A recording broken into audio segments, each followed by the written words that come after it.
How to fix Instagram new fonts not showing or not working. First things first is you'll just have to make sure that your Instagram is updated to the latest version. Just simply go to your Play Store or Google Play Store and then look for Instagram. From here, you'll be able to know if your Instagram needs an updating because there will be a visible update button that's going to be there.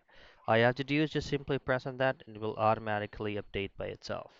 Now, the next thing to do is go to your phone settings, then scroll down a bit till you find apps, then go to manage apps, and then search for Instagram right here.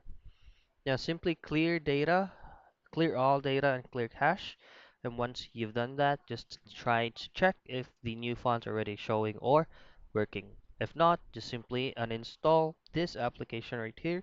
Try reinstalling it again and check if it is already working. So those are the things that you can do, troubleshooting steps that you can do to fix Instagram new fonts not showing or working.